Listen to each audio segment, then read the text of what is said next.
Progress in democracy. I was going to show you this. This is something that I had at the CPAC speech, and I want to show you this, and I'm going to spend some time on it tomorrow. I just want to show you, Oscar, if you can just get down here.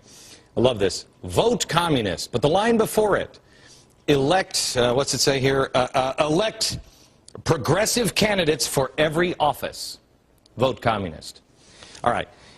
In the 1930s, there was a real power play, and the progressives held both Nazis and communists.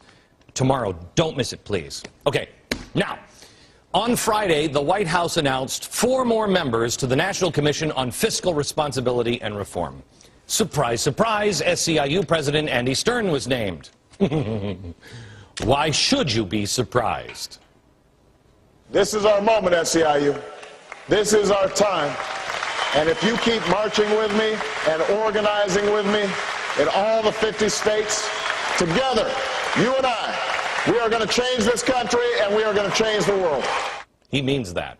Stern said this is the chance to spur job growth, to talk about government-funded programs, and, quote, while we're at the same time restoring long-term fiscal discipline and defining a clear, progressive vision for our nation's future.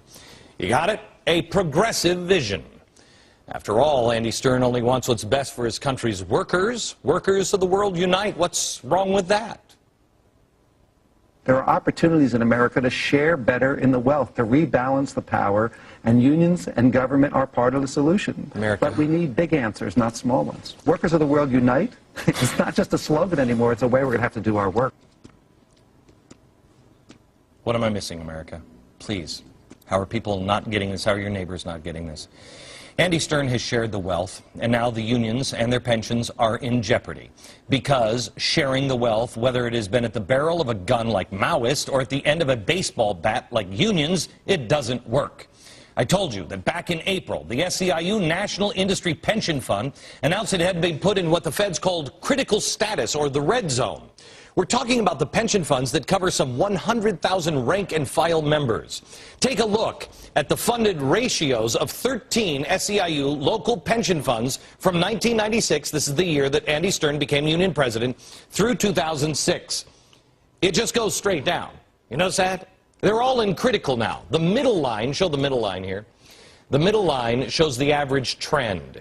You see that unions' benefits are funded at 90% in 1996 when Andy Stern took over. They dropped now to 60% funded by 2006. It's worse now. By the way, when you reach 65% on a chart like this, the government says you're critical. It means you're ready to fail. And that is one thing the government understands really well: failure. I don't know about you, but I don't want Andy Stern on a panel to talk to us about our deficit and how to fix it. I mean, if he wants to testify in front of the panel to, give an example of what not to do to our country, yeah, he's a good expert on that one. But fix it? No, I don't think so. Physician, heal thyself. But I wonder if anyone is actually looking to heal us. You've heard the goals of Van Jones. You've heard the goals of the communists, the progressives, and Andy Stern. You see, we've seen the statistics. We've seen his qualifications. Why would you pick this guy to help us out of our deficit? Let me show you again what his plans are. Restoring long-term fiscal discipline and defining a clear, progressive vision for our nation's future. But you have to understand what that means. Do you not understand it? Has anybody explained this progressive vision to you? Is it the vision you want for America's future? Back in a minute. Forget Greece. Turns out California's in worse shape. Next.